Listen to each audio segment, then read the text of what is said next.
Hello everyone, Tyler King here with a new episode of NuReview. Today I'm going to be doing something a little bit different, kind of about how I started out this channel, doing reviews of the chronological releases of Gary Numan's discography. I'm going to be doing that with a different artist, partly, actually mostly, because I've always enjoyed his work and also because he's going to be doing a residency in San Francisco starting in January, of which I'm going to be attending, and I'm very excited for that. So this is going to be the first in the discography of Peter Murphy. Today I'm doing a review of his 1986 debut album, Should the World Fail to Fall Apart.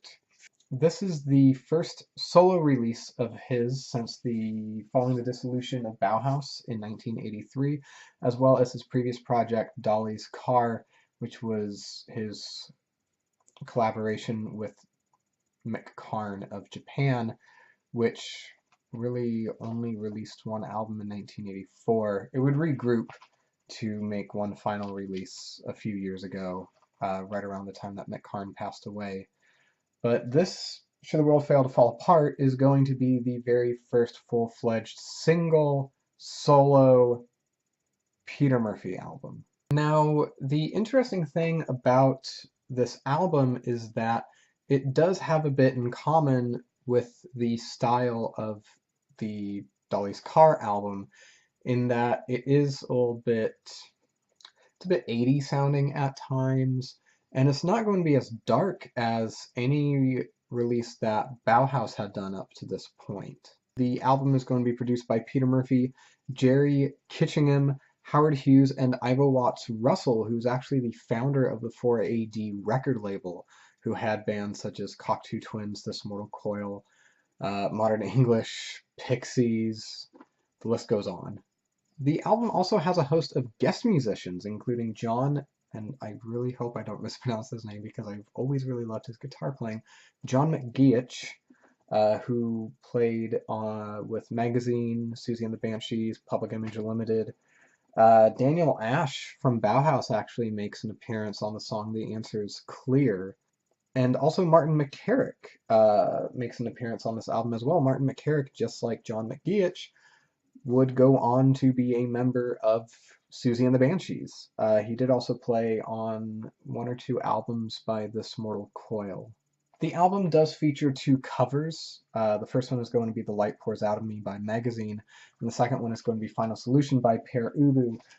Final Solution actually was the first single taken from the album, followed by Blue Heart, and then the title track, Should the World Fail to Fall Apart, as well as a single of the song is called Tale of the Tongue, and interestingly enough, it does not appear on this track listing. Let's get right down to it. Let's dive into Peter Murphy's first solo album, Should the World Fail to Fall Apart. The opening track is Canvas Beauty Romance version. The song, I think, is a very fitting start to the album that starts with some strummed acoustic guitar. There's some fretless bass, and there are these dated sounding synth horns over this very simple beat, and Peter is vocalizing bop, bop, bop, kind of in the background before the actual lyrics start. And once the lyrics do start, the first line of the song is, "Here stands the canvas beauty at her door." And the phrase canvas beauty and the fact that he ends up using the word Dorian later on in the song makes me think that the canvas beauty is actually Dorian Gray from The Portrait of Dorian Gray. And when Peter does end up singing the song Dorian, he's singing, "Here stands Dorian at her need." And when he sings need, he just like lets loose over just these acoustic guitars and bass. As the song progresses, we do get some soft synth pads and some subtle spacey synths kind of drifting through the audio channels. At about the 3-minute 15-second mark, all instrumentation drops away for a minute, and we are treated to this choir effect of Peter's multi-tracked vocals. and this is actually a section of an alternate version of Canvas Beauty, which was a B-side to one of the singles. And then the rest of the instrumentation comes back in to see the song out. Like a lot of the songs on this album, which I'm going to talk about at the end of my review, I initially was not really a big fan of this song, but listening to it for this review and listening to the album as a whole for this review has made me a much bigger fan of it than I was. The next song is going to be the first cover on the album, The Light Pours Out of Me, which was originally by the band Magazine. And interestingly enough, we do have ex-Magazine guitarist John McGeoch playing guitar on here, and he also played guitar on the original version of this song. It's a very straightforward cover, although like most songs on here, it does feel very 80s. There's some fretless bass and synth pads swelling and swirling as the song goes on. Coincidentally enough, though, the highlight of the song is going to be John's guitar playing. He just rips through this song, especially during some of the instrumental bridges. Like there's one about 2 minutes in where he just lets loose. And we do get a bit of harmonica acting as a counterpoint to the guitar, which I think is a bit of an interesting choice. But overall, it's a very solid cover, and I think it's a very solid song. The third song is going to be Confessions, and I love the beginning of this song. Peter just goes, meh, before a very slinky feeling guitar lead and bass line come in to take us into the song. There is a very simple programmed beat going on during the song, and the instrumentation has this very sly, dramatic feeling to it that weren't there on the first couple of songs. It's definitely a much slower song, but it's not an emotional ballad by any stretch of the imagination. There is a bit of dramatic piano flourishes, especially in the first verse, as Peter is kind of taunting whoever it is that he's singing to, singing, "I can use your gullibility, distorts the painful truth." And as the song goes on, we do get some pretty guitar flourishes as the lyrics become a bit more abstract, as Peter sings, "Be strong to check and recognize the pretty faces all, but being used to sell your songs that never say it all." Finally, we get to the chorus, and the song takes on a far more dramatic feeling. It's one of my favorite parts of any of the songs on the album. We do get this very high-pitched synth whine coming in, and it's just it's a very pretty moment on a song, on an album full of pretty moments. The first verse is repeated right before Peter starts yelling, "Save face!" Before the chorus gets repeated one more time.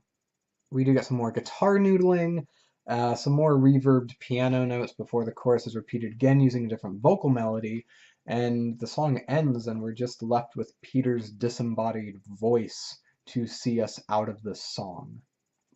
Following this is the title track, "Should the World Fail to Fall Apart," which is a mouthful, and it actually opens with a low industrial growl. It's reminiscent of something from an early Depeche Mode song. We do get some backmasked vocals from Peter, and then the song opens up properly, and it's like a full-fledged pre-hard industrial song. It makes me almost feel like Peter is doing vocals over an instrumental Nitzer Ebb song. The synth bass pulses as Peter's voice comes in and sings, "Should the world fail to fall apart and look off in a remote sky, ideas can matter too much." From a compositional standpoint, this is definitely one of the simpler songs on the album, but that doesn't necessarily detract from it, and if anything, kind of like Canvas Beauty, this was a song that I initially did not think very highly of, but now I have it on repeat almost all of the time. It's a very catchy song. Peter's vocal delivery is incredibly enthusiastic, and we do get a lot of multi-tracked vocals on this song as well. He also makes a reference to the next song on the album when he sings the line, "Love and the Never Men," can't hear for lack of sleep. There is not a lot of variation on this song, but it's such a fun song. I can't really say anything about it that detracts from it. It is a little bit it's a little bit standoffish from what we've heard before just because it is very high energy, but I think that it really works, especially when paired next to the song that is about to follow it, which is Neverman. And Neverman is the closest that Peter is going to come on this album as making a song that sounds like it could have been by his band Bauhaus. The song opens with what sounds like Peter's vocals being fed through a keyboard and some Middle Eastern sounding guitar noodling. The first part of the song is pretty straightforward. There's some creepy acoustic guitar, and Peter's vocals are especially haunting. Um, he tells us about the love of the Neverman, although when he gets to the second verse and he sings the lines, contains a story, he never being heard, dreaming of a better time to come, we get this cascading piano line in the left channel and this higher theremin sounding synth in the right channel.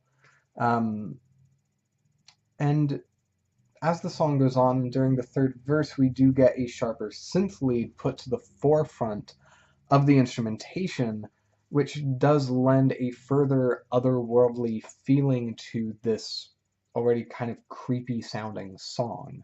It all relaxes for the fourth verse. The vocal synths are kind of writhing under the actual vocals until all of a sudden everything comes crashing down and we just get this booming, crushing beat that just comes out of nowhere, and it drives us into what is a truly impressive minute-long instrumental outro of the song. The whole thing is about 6 or so minutes long, but I feel like every second on this song is used. That's what I'm looking for. It's used to good measure. There's not a moment on the song where I'm like, oh god, man, this is going on for way too long. It is a truly impressive number. Side B opens with the song God Sends, and immediately we are treated to this polyrhythmic percussion opening up the song. We do get some very gentle guitar and some softly echoed vocals. These plaintive synth pads are going on in the background of the song, and as it goes on, we do get some very aggressive acoustic guitar, aggressive electric guitar just tearing out of nowhere, and some very tight snare hits are added into the song to drive it further along. It all mellows out once the chorus hits as Peter sings, "Tell all my friends they're all potential godsends," and on the next line, he sings the word feel, and when he does, I mean, he just reaches for the stars with this vocal delivery, and he just hits these very high notes over the rest of the chorus. After the second verse, there are some very dramatic, sharp strings that are played as Peter sings, saying, "No, I don't want to talk anymore," is the prerogative of the superstar. And the lyrics on this song are actually a little bit darker, despite the fact that the song does have a much more relaxed, up feeling to them. During the last couple of minutes, the electric guitar is just blaring and pummeling us as the song comes to its conclusion and Peter's vocals become multi-tracked, and it becomes this very desperate moment on this song and on this album. And following this, we have Blue Heart, which opens with Peter just screaming at us, "Was it a lie or was it the truth? Does your blue heart turn away?" Before the instrumentation comes in and the song picks up, and it's a very jarring moment on the album. It just comes out of nowhere. There's some fretless slapped bass here and this very high-pitched synth, which this song also, like some of the other ones on here, does have a very dated 80s sound to it. It is easy to see why the song was chosen as a single, as it is a very catchy song. Um, especially the chorus, which is that line, was it a lie or was it the truth? Does your blue heart turn away as you hit the roof? The song does feel a little bit too overproduced for me, though. It feels very clean and shiny, and it's not that it's a bad song, but I would just rather hear the songs immediately before and immediately after that, or after this one. And actually, the next song is going to be The Answer Is Clear. This song opens up very strangely. We get some plucked banjo kind of fading into this song before just being completely replaced by a simple drum beat and some pulsing synth bass. The song is going to be a jab at Bauhaus guitarist Daniel Ash, as Peter actually sings, with your sunken eyes and your pretty looks underneath a see-through disguise, you are desperate for a good hook. And he even mentions the Tones on Tails song Movement of Fear um, by name as the song continues, and this is the song that Daniel Ash plays guitar on. And whether he was aware of the lyrics being about him or not when he played on here, I I don't know. I don't think either he or Peter have ever talked about this particular song in any kind of interview, but his guitar playing is very good on this song, and I've always been of the opinion that Daniel Ash is one of the most underrated guitarists probably of all time. And one of the interesting things about Daniel Ash that I always really enjoyed was the fact that he doesn't necessarily use his guitar for lead parts in every song. Sometimes it's just there to enhance it or to create more of an atmosphere, which is what he's doing throughout most of this song. And there are, I mean, despite the fact that it's a jab at one of my favorite guitarists by one of my favorite musicians, I do really enjoy this song, and I think that it's fun, and I think that's very solid. I can't really think of anything to say about this song that I don't like. The next song is going to be Final Solution, which is the second cover on here on this album. This one is going to be a cover of the Pere Ubu song, Final Solution. It's a pretty by-the-book cover, and no one really can take away from the power of the original, but I mean, I've always preferred Peter's version of this song. There's wailing guitars, there's throbbing bass, and it just draws you in. And one of my absolute favorite moments, not just on this song, but on the entire album, is when Peter sings the line, "The guitar is going to sound like a nuclear destruction." And as he sings destruction, everything just becomes completely muted and it is just dead silence before everything comes back in for the finale of this verse. It's definitely one of my favorite covers, probably of all time, and it's one of my absolute favorite songs on this album, and unfortunately I can't say that about the album closer, which is called Jamal. The first strike against Jemal, the song, is that it follows the song that I think really should have been the album closer. The second strike is going to be that it's a pleasant enough instrumental that doesn't really go anywhere.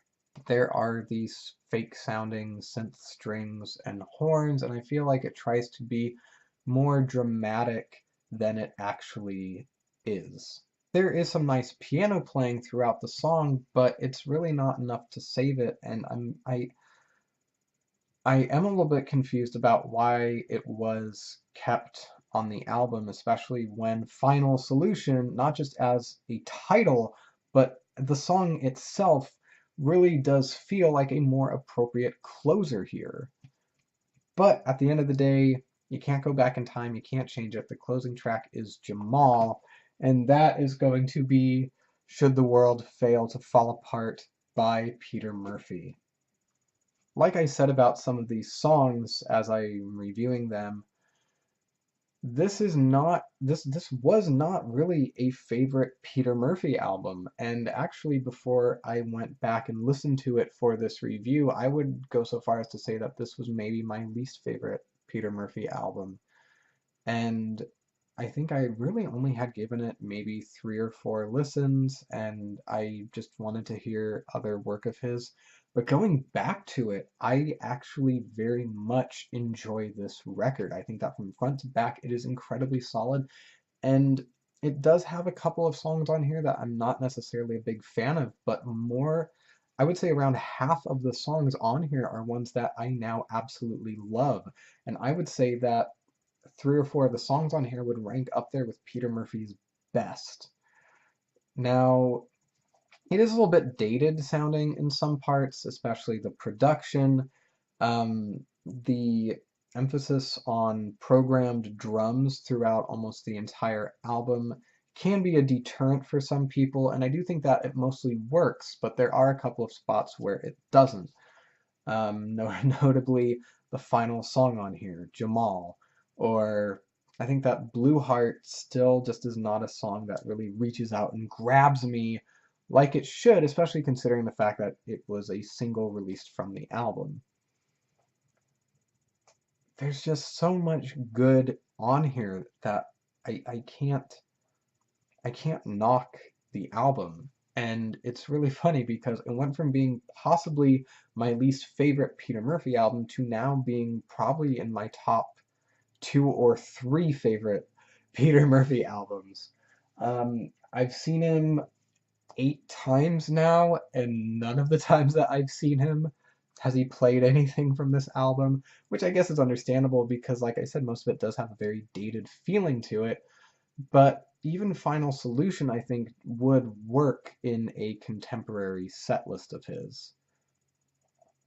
However, I am going to be seeing him do this song from front to back, so I am really excited about that. And whether I'm a big fan of this album or not, I think that just the fact that he's going to be doing these songs, I mean, he hasn't done some of these songs since the album was released in 1986.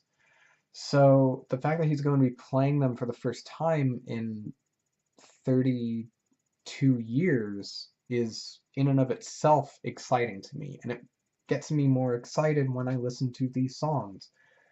And I mean, yeah, the album artwork's kind of weird, but I don't hate it. And there's nothing about this album that I hate. And I just really love it, and I feel very positive about it.